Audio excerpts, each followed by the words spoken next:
Baby, there we go. That is what this amazing Mets team needed desperately to kickstart their little road trip in St. Louis, winning by a whopping final score of 9-3. How's it going, everybody? It's Wardy here, and we're back at it with our latest New York Metropolitan postgame show. And this comes just mere seconds after we concluded an in-game watch party, live on YouTube and in the Playback app. Had so much fun following along with the Mets game live in real time with our awesome friends at Playback.tv, and we'll talk about them more later on in this show, folks. But I want to see those W's spam in the chat right here, right now. What an amazing victory for the boys. Offense galore from start to finish. The Mets beat up on Sonny Gray early, got him out of this ball game in just 4.1 innings. Francisco Alvarez, Brandon Nimmo, Pete Alonso, Juan Soto, Tyrone Taylor, Luis Angel Acuna. Have yourself a day, baby. Everyone not named Starling Marte recorded a hit in today's lineup. The offense was tremendous. The hitting with runners in scoring position and 2 outs was masterful. Such a needed rebound victory for the Mets after dropping their past series against the Arizona Diamondbacks, and that's why I'm so excited to get into this one and break down everything that you guys need to know that transpired in this amazing Mets victory. Spam those W's in the chat right now to everyone watching live, as well to all my replay viewers. Let's eat spam in the comments down below, as well as your biggest takeaways from tonight's big game victory here against the St. Louis Cardinals in Game 1 of a 3-game set. Shout out to our amazing sponsor here, as always, at BetUS TV, Mando, and SeatGeek, but more on them in just a little bit, everybody, because I want to see everybody in the chat spam those W's. I want to see those initial reactions, and I want to see how everyone is riding high after a big victory here on this Friday night, folks. Let's get into this one, and let's break it down the only way that we know how. So in case this is your first time watching the WardyNYM post-game show, as we cover the Mets after every single game throughout the course of the 162, everybody, after every big win, we play our favorite jingle. You might love it, you might hate it, you might think it's corny, and that's kind of the point. We got to let it rip with the one, the only, the official WardyNYM win post-game jingle, baby. Let's effing go. Let's do this. Post-game. Post-game. Calling all Met fans, come and join us now. Talking about this game and gonna break it down.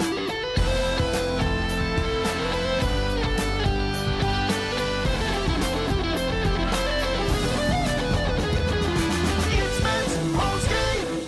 Shout out to my guys, Greg and Jordan, as always, with the official WardyNYM post-game jingle. I see so many of my loyal members here in the live show right now.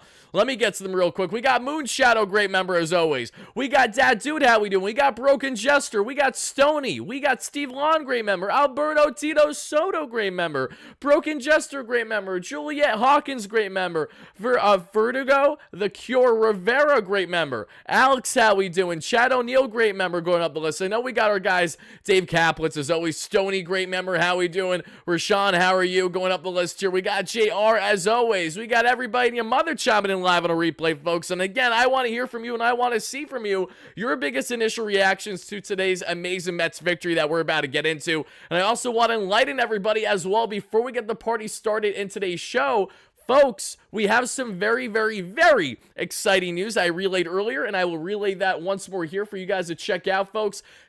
Check out my email at officialwardynym@gmail.com down below the description if you guys too want to get early access to the official Wardy Day at Citi Field. August 1st, your guy Wardy is going to be hosting an amazing Mets event there, hanging out with all you amazing Mets fans. We're going to be having pregame access on the field for a group photo. You get a nice ticket voucher there for your drinks, and there's going to be a bar set up and a gorgeous lounger in left field that many of you guys have maybe seen already. It's only been there for like 2 years. We're going to be hanging out in that left field lounge throughout the entirety of the Mets-Giants game the day after the MLB trade deadline. That's a Friday game, I believe, or whatever day it is. It's a fireworks night as well. I'm so excited for it, and we already have people getting in on the tickets for all of our pre-sale people that have chimed in and emailed me over the past month. We just hit all you guys up this morning at the time of recording this video, so if you guys want early access to get your chance to, in fact, add these tickets and be a part of Wardy Day on August 1st at Citi Field, guys, head over to officialwardynym@gmail.com and send me your full name and the amount of tickets that you would have interest in, and then you will be sent over via email over the next day or so,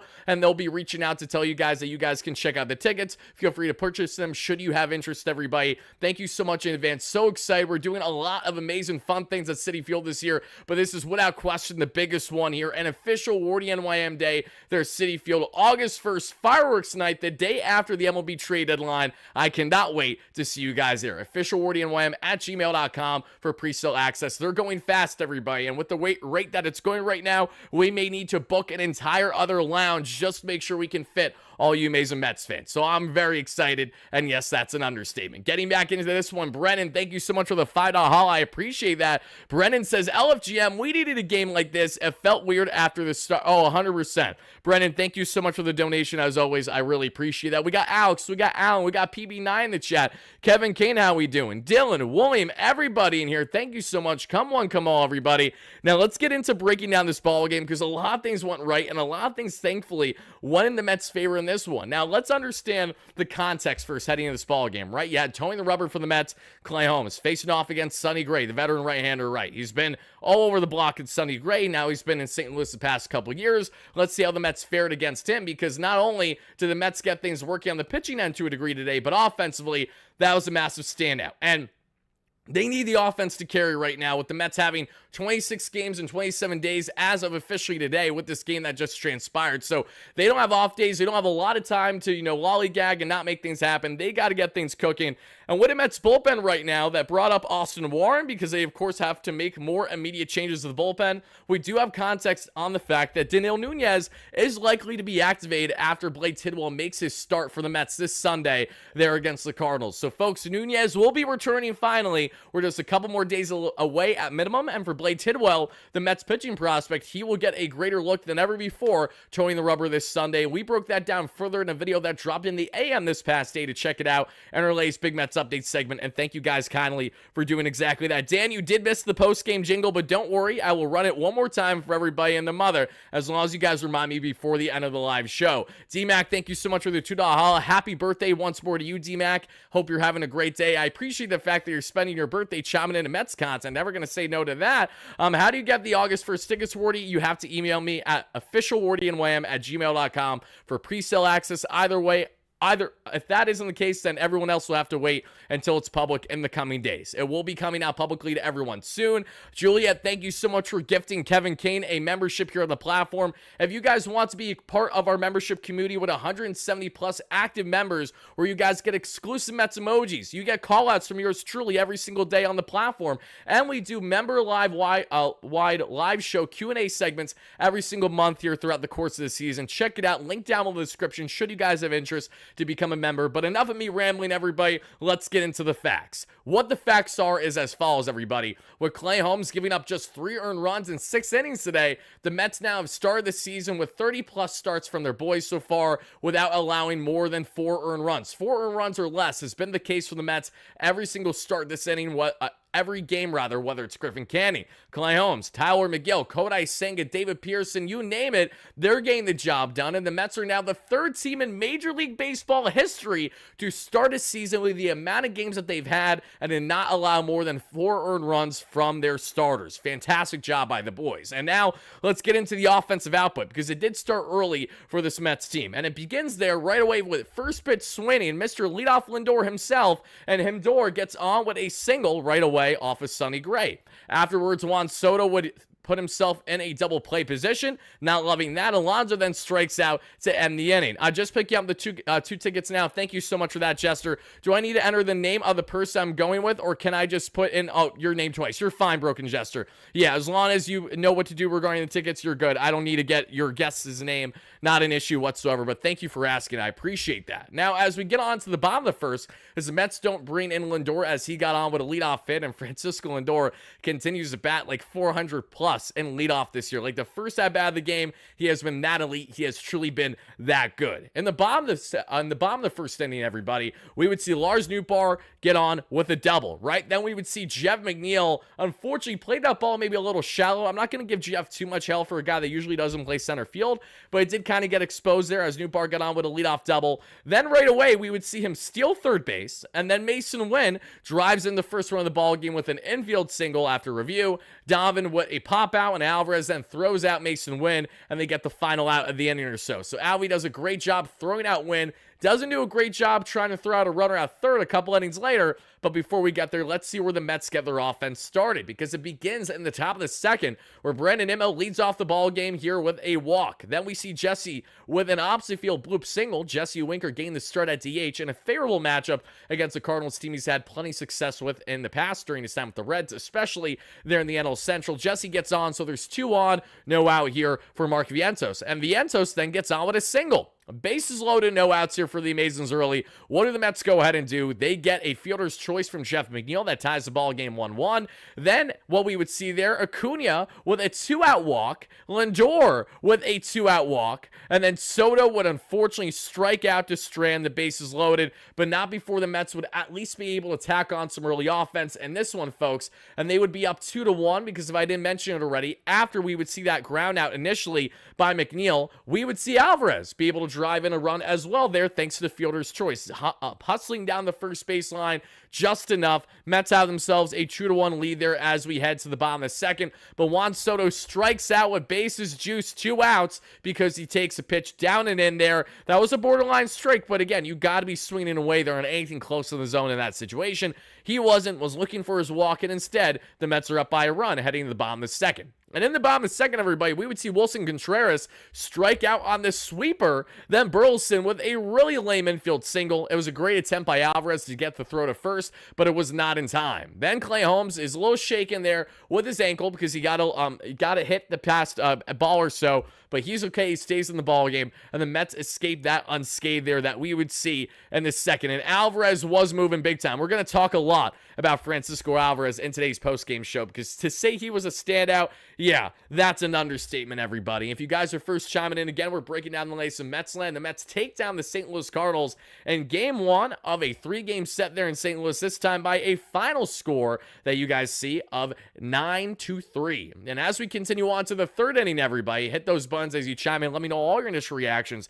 As always, Alonso gets the party started then with an opposite field single. Love to see Alonso spread for all fields. That's the best Alonso we could possibly ask for as fans. It's great to see a continuation of exactly that, in which Alonso and Acuna had themselves early accolades before the game started. Meant to mention that already.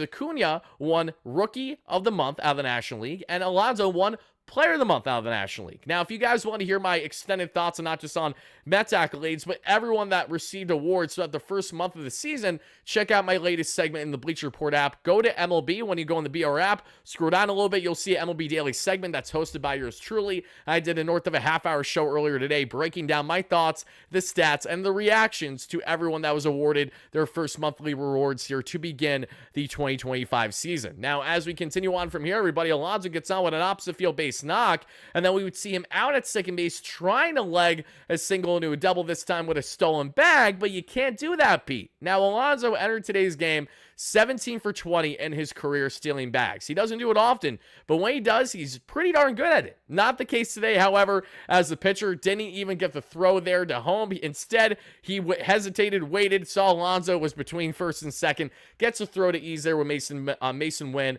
and Alonso tries to make the swan dive, the swimmer's diver to get around the hand. Doesn't happen. He's out there after getting a leadoff single. That was frustrating because right away, Nimmo then gets on with a single right after, and that would have had 2 on with less than 2 out. Then Jesse Winker would strike out, and Vientos strikes out on another brutal-looking K. Mark is outside the home run heroics. Lately, Vientos has just had some really bad strikeouts. I mean, he struck out on his slider a full foot away. It wasn't even close, and I can't even reference and say, oh, that was a Javi Baez-esque swing, because Javi Baez, since becoming a center fielder for the Detroit Tigers, is batting .300. So there's that. Francisco, thank you so much for the $10 haul. I appreciate that. Francisco says, Nimmo doing Nimmo things. I love that dude. What a baller. Him and Taylor and Acuna make this team so dangerous. They absolutely do. And having Taylor, Acuna, and Alvarez all produce in the bottom of the line the way that they are right now is masterful for this Mets team. Blindbeard, thank you so much for the $2 haul. Blindbeard says, great if we could play Cardinals every day. You said it, boss. Thank you so much for chiming in with the donation. Blindbeard is one of the best bowlers you'll ever meet for a guy that is legally blind. And no, I'm not joking. Great story. I went bowling with Blindbeard there after I did a live show on the Duffy Sports Bar in Port St. Lucie this past March. And he went bowling with us because there's a bowling alley connected to the actual place. And buddy threw a strike. The first ball he threw fell over because he had so much ump behind it. It was at least 30 miles per hour. And I'm still jaw dropped that he's as good as he is bowling. But thank you so much for the donation, Blybeard. I appreciate you, and I hope you and your family are doing fantastic. Now, as we continue on from here, everybody, in this 9-3 amazing Mets victory, how we got here went in direct part again with that Mets offense. And as we continue on in the bottom of the third, after we would see the Mets not do anything, sadly, as Vientos strikes down a slider way down and away, we see Scott get on with a first pitch opposite field single there for the Cardinals, and that would be the Mets' demise here in the inning because Scott then gets to second base on a fielder's choice, then quickly gets to third on a stolen bag and gets to home. Why? Because Alvarez completely outthrows Scott, and by outthrowing Scott, I mean he outthrows Vientos trying to get the tag at third, gets past him. Lindor's backing up, and if Lindor made the play in time, he would have had the out at home. But instead, Lindor bobbles the ball, has the head up too quick, and he realizes it's too little too late for one of the fastest players in baseball out of the National League this year, and Mr. Victor Scott II, and that makes it now a tied ball game, if not giving them the lead at this point, because the Mets were up 2-1 at that point, so that tied the ball game 2-2, and then we would see Mason Wynn with a one-out single, Brennan Donovan with a single, and then Arenado strikes out up and in, a huge strikeout by Clay Holmes, and then Contreras with a broken bat, 2-out RBI single makes it 3-2 on what was a hanging slider right down the pipe. Sadly, when you're throwing a slider that isn't sliding, it's going to be a recipe for disaster. Clay Holmes is giving up 3 earned runs in the first 3 innings, so how would he respond from this early adversity is what we're going to get into. That is what I want to do, everybody. And Tom, the same people that have enjoyed it for the years I've had it, which is the many, and not the ones who are going to go out of their way to critique, like the ones yourself. But regardless, I appreciate you chiming in for the view, because, hey, I'll gladly take that. Now, as we continue on from here, everybody, in the 4th inning, after the Mets are now down 3-2 in this ball game, McNeil with a flyout, Alvarez with a strikeout, and then Acuna with a really bad strikeout, doing his best Vientos impression way down and away there on the off-speed or breaking pitch. That does it for a 1-2-3 inning for Sonny Gray. As we get on to the bottom of the 4th, everybody, we would see a 1-2-3 inning of work from Clay Holmes, this time including a strikeout on that same Victor Scott, this time on a high sinker 94 gas, and that does it there for the inning. In the 5th inning, everybody, we would have Mr. Juan Soto with a one-out double, a absolute liner of a double, 114 miles per hour, ripped to the right side, off the right field wall. That has him in scoring position right away for the Polar Bear. And what does Pete Alonso do when he has Juan Soto in scoring position? He drives him in, this time with a no-doubt dead central home run. Alonso's 7th home run of the season, and now I believe he's 5th all-time on the Mets home run leaderboard. Very exciting stuff for the Polar Bear, who continues what has been nothing short of a dominant start to the season. The Mets have themselves, at that point, a multi-run lead there, and they would be up here by a total here of 4-3. So 1 run, not multi-run, I apologize. We would get there eventually, though. Then afterwards, Brandon Nimmo rips himself a bloop opposite field single. Nimmo continues to get on base at a great clip in this ball game, and we would talk more about that here shortly. Then after Nimmo, Winker then with an opposite field single, and then here comes the bullpen. Sonny Gray's day is done after 4.1 innings, and as the bullpen comes in, Mark Vientos is this close to grounding into an inning-ending double play, but sadly, it doesn't come to fruition. And Tom, yeah, okay, okay. If that's the case, then pigs are flying tomorrow, my guy. We can go all day on that one. What's the point in with just being a schmuck when you chime in the chat? Do you get off to it? Is it something you enjoy just by being blatantly wrong all the time? I don't know. You tell me. But as we get back in this one, everybody, the Mets would have themselves a lead, and it would continue, because in the 5th inning, Soto, we would see rip that double, the dead center home run by Alonso, then the opposite field bloop single by Nimmo. Winker works a fantastic count that we would see there for a single as well, and then we go on from there, everybody, and we would see the bullpen come in, and Vientos, as I mentioned, this close to a double play ball. He stays on with the fielder's choice, and that is a 5-3 Mets lead. And why it's a 5-3 Mets lead is not because of even a fielder's choice. I lied. It's because of the absolute boneheaded error there by Wilson Contreras. Now, in case you guys have been living under a rock, Wilson Contreras is not typically a first baseman. He's usually a catcher. But knowing that the Cardinals want to really maximize their ability with their young backstop, who's been very impressive for them, they're putting Contreras more at the first base position this year. And Wilson just needed to close his glove at first base to turn the double play. He couldn't do it. That allowed, unfortunately, for the Cardinals, a run to score, and Brandon Nimmo bolting from third. And the Mets are now up a pair 5-3 that we would see there in this ball game. From there, Jeff McNeil then rips a 2-out single. McHitz getting the job done. And Francisco Alvarez with 2 outs does the deed, everybody. Something that we'll see multiple times in this ball game. Alvy goes opposite field, doing his best polar bear impression from Alonso's first hit of the ball game. That drives in a run, and that gives the Mets, at this point, a 6-3 lead. Acuna then would ground out to end the inning, but not before the Mets would have every single batter in their lineup 1 through 9 reach base there in the inning. And folks, give me 1 second. I just have to grab my food at the door from DoorDash. Give me 1 second. And we're back. I'm going to be heating that up after I'm done with my workday, which is always late night here from your guy Wardy. DoorDash shook my food. It's happened to me before. It happened to me a couple nights ago, as a matter of fact. It wasn't DoorDash. It was actually Uber. Uber Eats absolutely cooked me and ate my order at like 12 or 1 a.m. Really didn't appreciate that after a long day of working behind the computer. But I digress. We get back into this one, everybody. And of course, your guy Wardy is the degenerate that he is and got like a bunch of popcorn chicken nuggets I'm going to pop back in the air fryer. Get nice and crunchy. Oh, baby. Feeling good about this Friday night. Yes, the bar's low for your guy Wardy. As we continue on here, everybody, the Mets have themselves a multi-run lead, and after Alvarez makes it 6-3, that does it then for the inning.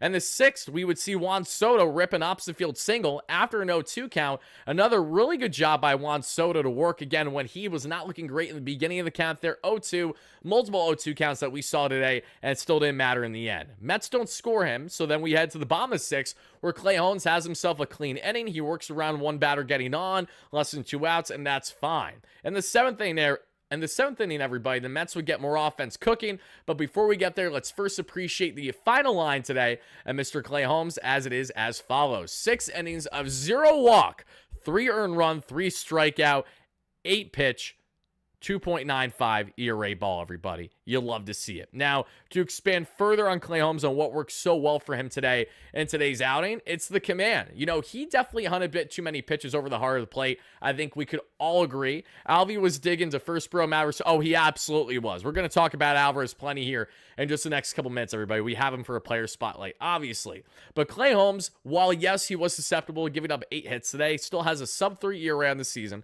And what I loved so much about Clay was his ability to bounce back after giving up the early runs. And that early adversity is something that honestly could hurt players, but in the case of Clay, he was able to get in a groove a bit afterwards, and that was really impressive to see. And for Clay Holmes not to walk a single batter today is what I love absolutely more than anything else from his outing. And the sinker he threw 43% of the time, topped out 96, sat 93, and had a 51% rate there against right-handed batters to 36% of the left-handers. The slider at 22%, topped out 88, sat right around 85. Sweeper, 14% of the arsenal, topped out 82, sat right around 81.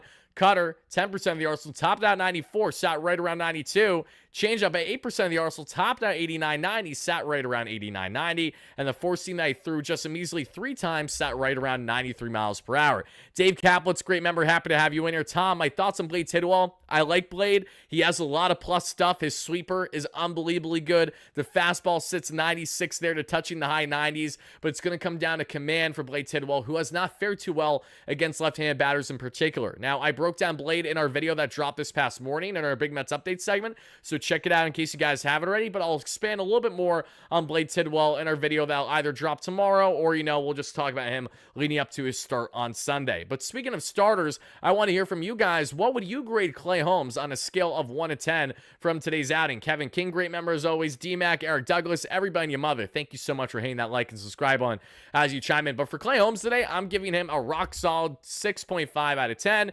gave the Mets what they needed on length, and he did not walk a single batter. That walk rate has been the big bugaboo for Clay Holmes. So if he's going to give up contact, okay, just make sure you work out your jams and make sure that you don't get blown up. I cannot get over the fact that Clay Holmes gave up 3 earned runs in the first 3 innings and then still gave us another strong 3 innings after that. Because I had major concerns that if Clay was only able to go 4 to tops 5 innings, that this Mets bullpen was really going to be rocked heading into the remainder of this ball game. And the bullpen has been very susceptible to getting rocked because when you have guys like Kevin Herget, when you have guys like Chris Davinsky, when you have guys like Hansis Cabrera to a certain degree, among others, all having to get their cups of coffee in the bullpen right now due to AJ Minter and Danny Young being down, it's not ideal, especially when you don't have off days. So have to give credit where credit's due. Clay Holmes, he gets a solid 6.5 from your guy Wardy. I like the fact that most of us are in agreement here in the live show, and a 6.5 to a 7 grade. So let me hear in the comments down below, everybody, to our replay viewers especially, how would you grade Clay Holmes on a scale of 1 to 10 from today's outing? Now, as we continue to break down this ballgame, folks, let's get into the 7th inning, because as the 7th inning began, the commercial break wasn't even officially done by SNY, and the ball was already there in the bleachers and right field. That's Brandon Nimmo doing what he does best, baby, as of late, and that's the home run swing. Brandon Nimmo ripped his 7th home run of the season. That made it 7-3 Mets in the 7th inning. Have I said the number 7 enough times for you guys? 7-7-7. Jesus. Then we see Taylor with a 2-out double. Love Tyrone Taylor. Tyrone came in later in this ball game that we saw for Jeff McNeil in center. It began there in the bottom of the 6th, I believe. And then Taylor's first at bat rips a 2-out double right away. Like Luis Angel Acuna, Tyrone Taylor is quietly falling in this category, guys.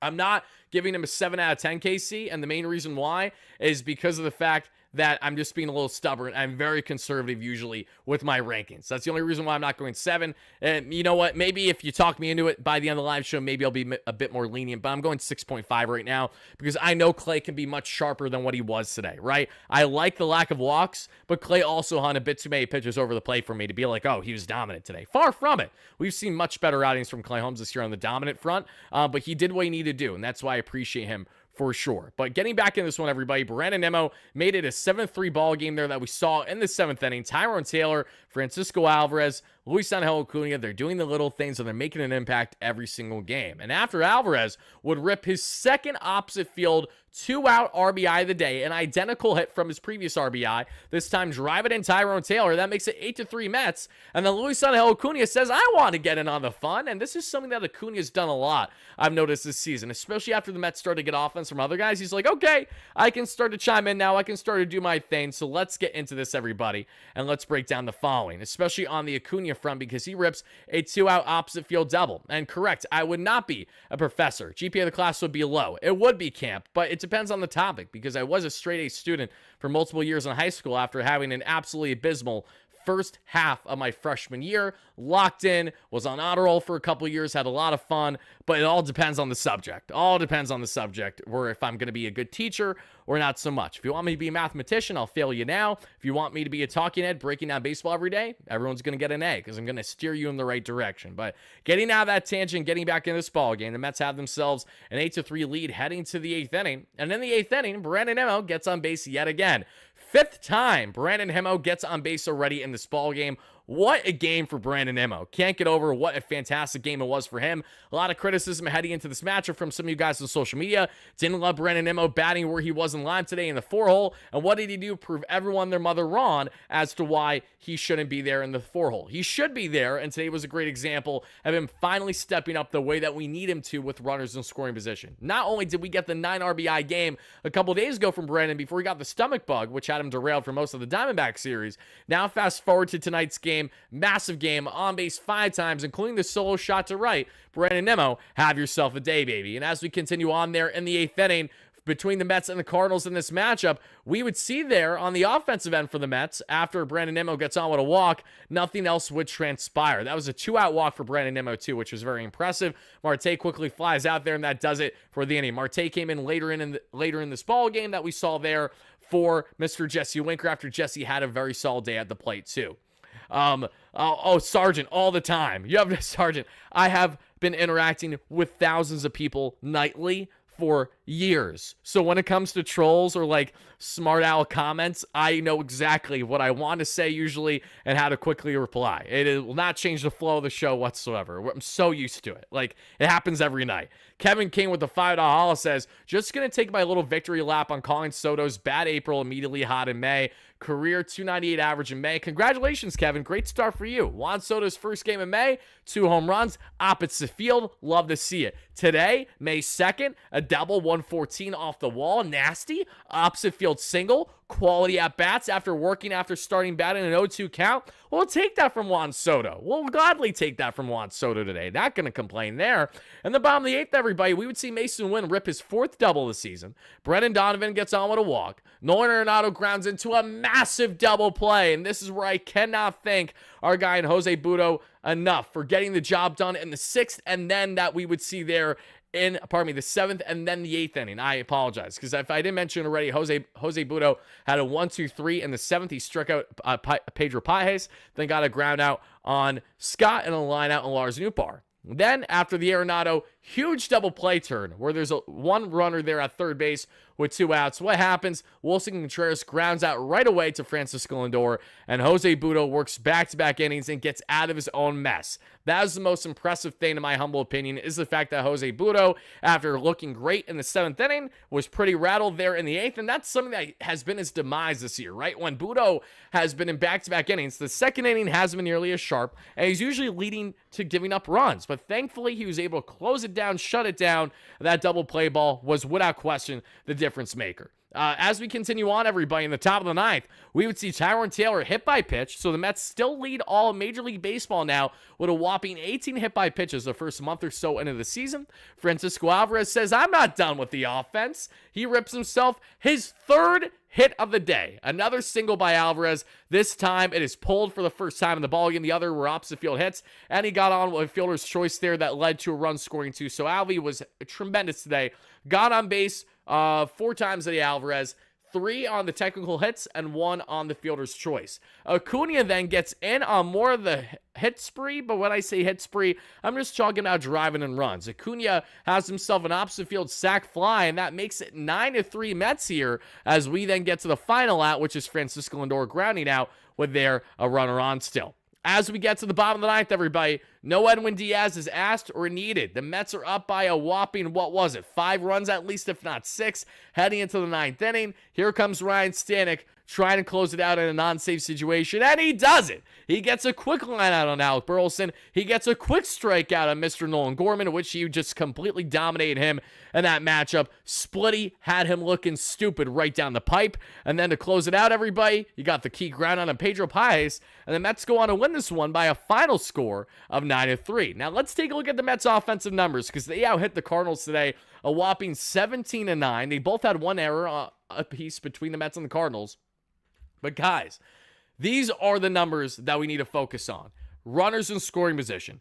The Mets batted 400 with runners in scoring position today, and that is tremendous. They won 4 for 10. They still left 10 on base, but listen, as long as you're finally starting to show signs that you can hit with runners in scoring position, that is what we care about, because that has been the Mets' biggest demise this year. If it's not the bullpen getting work the way that it has that we've seen over the past couple of days because of Minter and Young being down, it's the runners in scoring position. You know, like, I'm not going to sit here and be all butthurt about the Mets losing Game 2 against the Diamondbacks because of just Carlos Mendoza's boneheaded decision-making, when it had a lot more to do with the Mets going 0 for 12 with runners in scoring position, or at least 0 for 10 that game, than leaving 12 on base. You can't win ball games if you don't hit a lick when you're supposed to. Thankfully today, with 2 outs, situational hitting, not only did the Mets hit with 2 out and guys on base and scoring position, but they spread for all fields. And that was, in my opinion, beyond impressive. Can't say enough great things about the Mets on the offensive output. And there's one man that trumped everyone else today. And this is not a slight on Brandon Nimmo's I can't even talk right now. Brandon Nimmo's big game, getting on base 5 times. Pete Alonso had his towering shot. Brandon Nimmo had the towering shot. But guys, I'm sorry. My key offensive standout today isn't even my biased picks on Luis Angel Acuna. It is without question El Troll and Francisco Alvarez. No one trumps out El Troll today. What a game for Alvy. hushing up the haters. Everyone's saying, oh, Alvarez, I don't like the swing. His mechanics are so bad. I'm upset as a Mets fan because Francisco Alvarez is not the best catcher in baseball by the age of 23, so he's clearly a bust. I remember Easy in my playback chat earlier today saying that Alvarez was a bust. I'm like, buddy, what are we smoking? Put down the crack pipe and just focus on some baseball. Alvarez throws out a runner at second, has a throwing error at third, but let's just not throw to third anymore, Alvarez. How about that, baby? Then we see him with a not one, not two, but 3-hit game, 3 RBIs, 2 of the hits pulled opposite field, got on base 4 times if you include the fielder's choice, a 269 average, nice, and a 733 OPS. Have yourself a day, Francisco El Troll Alvarez. Alvarez gets, if we're going to give him a grade, because this is not something I've typically done for my hitters, so maybe we'll do it now, and I would love to relay this to you guys watching live on a replay.